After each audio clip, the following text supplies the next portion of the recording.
What is up, you guys? Welcome back to another one. If you are new to the channel, I am Gold Pony. I do new car, truck, SUV reviews on YouTube, and today, you guys probably already know, I just recently got done reviewing the brand new 2022 Kia Carnival. Also, a couple months before that, I did have the opportunity to review the new 2022 Honda Odyssey as well, and so I thought it only appropriate to do a proper comparison between these two. So when it comes to these two minivans, they are very similar in many ways, but very different as well. So if you're considering one of these two, I am going to lay out the 10 key differences between these two options here. Hopefully this will better help you make a decision at the end of it. And so I'm going to start with number 10, working my way to number 1 with a clear winner at the very end of this video. But having said that, what do you guys say? Let's just go ahead and start with number 10 on my list, being the price.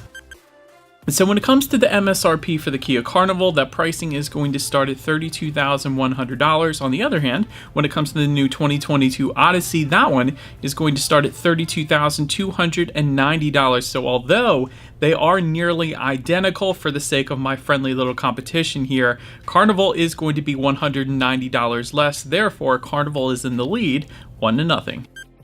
Next, moving on to number 9, I am going to compare the power differences between these two, and actually quite similar, believe it or not. Kia Carnival is powered by a 3.5-liter direct injected V6, putting out 290 horsepower, 6,400 RPM, 262 pound-feet of torque, coming in at 5,000 RPM. 0 to 60 time for that one comes in at 7.5 seconds, and some of you may be wondering, what does it matter 0 to 60 time for a minivan? If you have to merge into traffic on a busy highway, you definitely want to make sure you're merging into anybody where you're going to get rear-ended, so it is important still that a minivan is plenty quick. But on the other side of things, 2022 Odyssey once again is powered by a 3.5-liter direct injected V6. This one puts out 280 horsepower at 6,000 RPM. Identical torque, 262 pound-feet of torque, coming in at 4,700 RPM, but thanks to the transmission and gearing for that one, 0 to 60 time comes in at 6.9 seconds, so pretty substantially quicker actually when you compare those two. So therefore, Odyssey is going to take the win here, putting us at a 1-1 tie. Next, let's go ahead and move on to number 8, and that is going to be the braking comparison. And so this is important if you have to come to a quick stop. You do want to make sure you can come to the quickest stop possible so you don't end up rear-ending the person in front of you. And so when it comes to the Kia Carnival, up front you're going to find 12.8-inch ventilated front discs. In the back, 12.8-inch solid rear discs.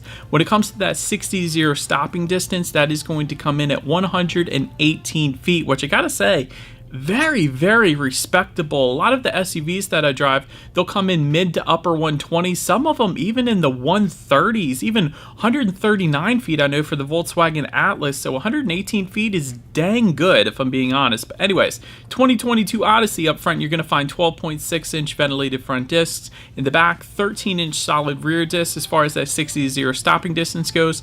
Plenty respectable, coming in at 124 feet, but 6 feet shorter from 60 is going to be the Kia Carnival, so therefore Carnival is going to come to a quicker stop, putting us at a score of 2-1. Carnival is in the lead. Next on my list, I am going to compare the cargo space, also very important comparison when it comes to owning a minivan. When it comes to the Kia Carnival, behind that third row, that is going to come in at 40.2 cubic feet. However, total cargo space is going to come in at 145.1 cubic feet. For comparison's sake, most SUVs, let's say the Kia Telluride or the Honda Pilot, they're going to come in at mid to upper 80s, so like 84 to 87 cubic feet. So 145.1 in these vans is going to be pretty substantial when it comes to the difference there if you were comparing a minivan to a SUV, for example. But on the other hand, a Honda Odyssey behind that third row comes in at 32.8 cubic feet, so substantially less there, but total cargo space comes in at 144.9 cubic feet, so Carnival barely takes the win here when it comes to total cargo space. So once again, for friendly competition purposes, although it's really not much of a difference when you take into account that total cargo space, Carnival is going to win this one again, putting us at a score of 3-1. Carnival is in the lead. Next on my comparison list here is going to be the rear legroom. Very important in minivans because obviously you are more than likely going to have rear passengers. So when it comes to the Kia Carnival, in the third row, that is going to come in at 35.6 inches of rear legroom. For a reference, I am an even 6 feet tall. This is how much space I have back there. Then when it comes to the second row, substantially more, of course, coming in at 40.5 inches. Again, I am an even 6 feet tall. Plenty of space back there. Then when it comes to the other side of things, the 2022 Odyssey in the third row coming in at 38.1 inches, so substantially more than the Carnival in the third row. Again, this is how much space I had.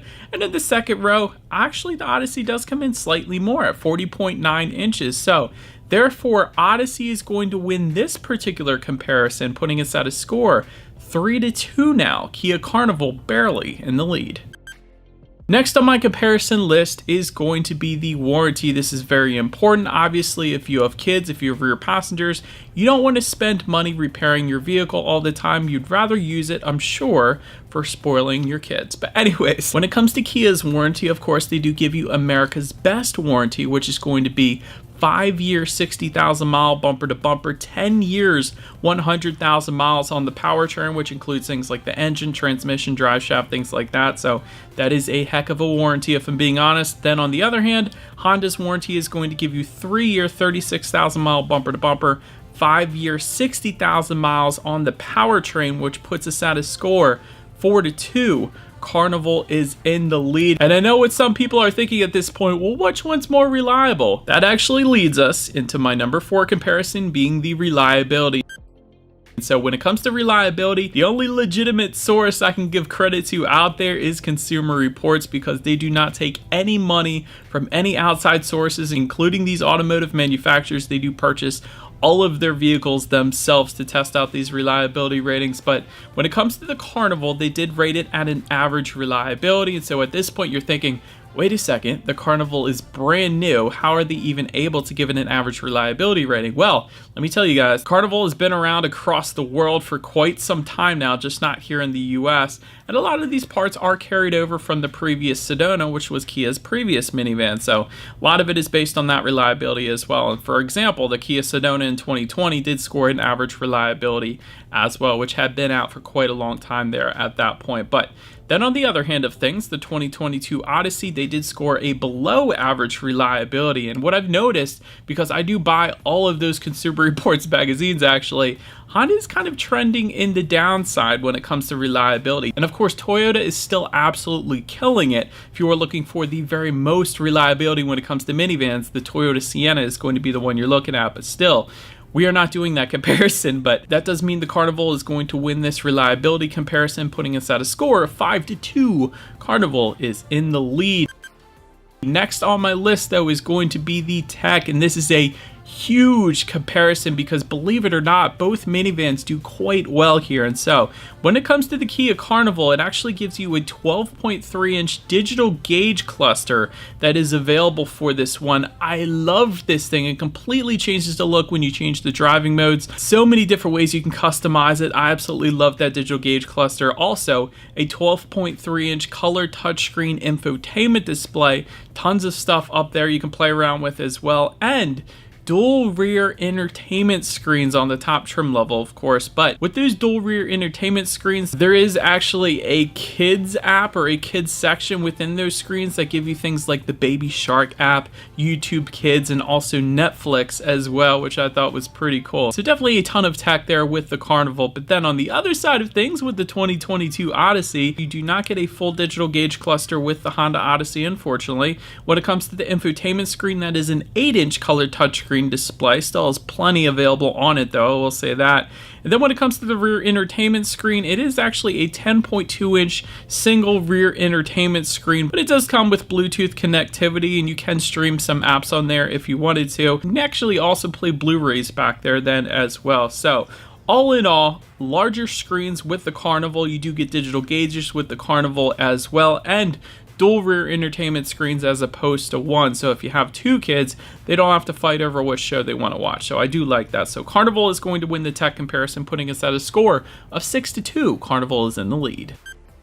Next on my comparison list here, making our way to number 2, is going to be interior quality. And so when it comes to the Kia Carnival, the thing that surprised me the most, honestly, is the lounge seats in the second row with the footrests that extend. And now I will say, for my 6-foot self, I might not be able to fully take advantage of this because it was still a little bit snug for me. But for a kid, you are going to be able to take advantage of this quite nicely and definitely be quite comfortable back there. Also, heated and ventilated second row is available with the Carnival as well, which I found was pretty cool. 3D embossed accent trim in the front, which kind of ties in together with the exterior trim on the Carnival as well. And you actually get dual power moonroofs, so one for the front passengers and then also one for the rear passengers as well. So all of that contributed to very nice interior quality for the Carnival, I will say that. And then taking a look at the Honda Odyssey, you do get tri-zone climate control like the Carnival, I will say that. So both of them get that. That's pretty cool. No lounge seats, unfortunately. However, the thing with the Odyssey that the Carnival also did have, though, I do like that the seats can move both forward and back and from side to side as well. So that is definitely very nice. I was a big fan of that. No heated or ventilated rear seats for the Odyssey, unfortunately, and single moonroof is the only option available, so there's no rear moonroof for the Odyssey either. So all in all, if I'm being quite honest, every single reviewer, I can guarantee you, is going to give you the same answer. This is not subjective, this is very objective. If anything, the Carnival is almost Mercedes-like, believe it or not. Kia has come such a long way from where they used to be. I'm telling you, it's ridiculous. So it's a very good interior quality, needless to say, for the Carnival. So Carnival is obviously going to win this one, putting us at a score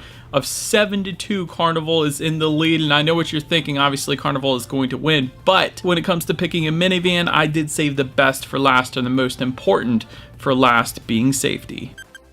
And so when it comes to safety, you're obviously going to have very precious cargo in the second and third rows, being your children more than likely. When it comes to the Kia Carnival, is not yet tested by IIHS, so I will say that is typically what I use, because they're very reputable when it comes to crash test ratings and things like that. Standard safety, though, does include a blind spot monitoring system with rear cross traffic alert, which you usually don't get standard for all trim levels. I liked that. Rear parking sensors also coming standard, and high beam assist, just to name a few. Then on the other hand, with the Honda Odyssey, and is an IIHS Top Safety Pick Plus, which pretty much says it all right there. That is the very highest designation given by IIHS, so I love that. Honda's Sensing Suite is going to come available with a ton of different safety features there. Automatic high beams, like I was just mentioning for the Carnival. No blind spot monitor with rear cross traffic alert available for the bottom trim level, but if you jump up simply just one trim level to the EX Odyssey, that is going to give it to you. Of course, higher trim levels than that as well. So since the Odyssey has a perfect rating with the IIHS and Carnival hasn't yet been tested, I'm going to easily give this one to the Odyssey. So overall, 7-3, Carnival is going to win my comparison. And so overall, when it comes to my final thoughts of these two, I do like both of these minivans quite a lot, and honestly, that is why I did this comparison, particularly as opposed to some of the options out there, because there are some other options, of course. You do have the Chrysler Pacifica, you also have the Toyota Sienna, like I was mentioning to you guys. That is the most reliable option, of course. I do prefer the Carnival's tech and the warranty and a lot of other stuff as well, but I do prefer the Odyssey steering feel. I will say the Kia Carnival did have quite a loose steering feel as opposed to the Honda Odyssey, which had kind of a heavier weight to it. So if you're into more driving dynamics, perhaps the Honda Odyssey might be the better choice for you, possibly. One thing both of them are missing, though, that the Sienna and the Pacifica, I believe, do have, at least available as an option, is all-wheel drive, which was very important because I did find myself spinning a couple times in the Carnival as well as the Odyssey, actually. So all-wheel drive is very important, especially if you live in Pennsylvania here like I do. Overall, though, the new Carnival did win my comparison, but it doesn't mean that it's necessarily the best pick for you because everybody's situation, of course, is different. So it doesn't necessarily mean that that is the best pick for you. But having said that, let me know what you guys would pick in the comment section below. That is about it for this one, you guys. Thank you so much for watching. Feel free to follow me on social media at the bottom of the screen there if you like. Be sure to hit the subscribe and the bell notification button if you're into new car reviews. That is what we do here on this channel after all. Do appreciate you guys watching more than you know, and I will see you guys all in the next video. Stay gold.